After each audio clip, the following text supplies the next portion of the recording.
Hello നമസ്കാരം.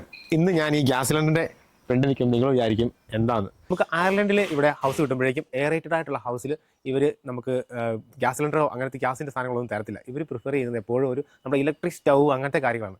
പക്ഷേ നമ്മുടെ മലയാളികൾക്ക് എപ്പോഴും നമ്മുടെ ഗ്യാസ് സ്റ്റൗ വിടാൻ പറ്റത്തില്ലോ. അപ്പോൾ അതിനുവേണ്ടി ഇത് സെപ്പറേറ്റ് ആയിട്ട് നമ്മൾ ചെയ്യേണ്ട ഒരു കാര്യമാണിത്. അപ്പോൾ അതിനെക്കുറിച്ച് ശ്രദ്ധിക്കേണ്ട കുറച്ച് കാര്യങ്ങൾ ഞാൻ പറയാൻ വേണ്ടിയിട്ടാണ് വന്നിരിക്കുന്നത്. അപ്പം നമ്മൾ മെയിനായിട്ട് ഇതിൻ്റെ ശ്രദ്ധിക്കേണ്ടത് ഇതിൽ ലൈസൻസ്ഡ് ആയിട്ടുള്ള ഒരാൾ, അതായത് സ്റ്റഡി ഗ്യാസ് ഇൻസ്റ്റാളറുടെ ഒരു ലൈസൻസ് ഉള്ള ഒരാളായിരിക്കണം ഇത് ഫിറ്റ് ചെയ്യുന്നത്. അതുപോലെ തന്നെ ലൈസൻസ്ഡ് ആയിട്ടുള്ള ഒരാൾ ഇത് ഫിറ്റ് ചെയ്തതിന് ശേഷം ഇവർ നമുക്കൊരു സർട്ടിഫിക്കറ്റ് തരും. അത് വളരെ ഇമ്പോർട്ടൻ്റ് ആണ്. അതിന് എന്തെങ്കിലും ഫയറോ അങ്ങനത്തെ കാര്യങ്ങൾ വന്നു കഴിഞ്ഞാൽ നമുക്ക് ഇൻഷുറൻസ് ക്ലെയിം ചെയ്യാനായിട്ട് പറ്റത്തില്ല. അപ്പോൾ നമ്മൾ ഗ്യാസ് സിലിണ്ടറിന്റെ കാര്യം പറഞ്ഞില്ലേ, ആ കൂട്ടി തന്നെ വേറൊരു കാര്യം പറയാൻ വേണ്ടിയിട്ടാണ്. എൻ്റെ കൂട്ടുകാരനെ പറ്റിയ അബദ്ധമാണ്. കാര്യം ഈ ഒരു ഗ്യാസ് ഹോബ് കണ്ടോ, ഈ ഹോബും ഹുഡും തമ്മിലുള്ള ഹൈറ്റ് കണ്ടോ, ഇത് വളരെ ഇമ്പോർട്ടൻ്റ് ആണ്.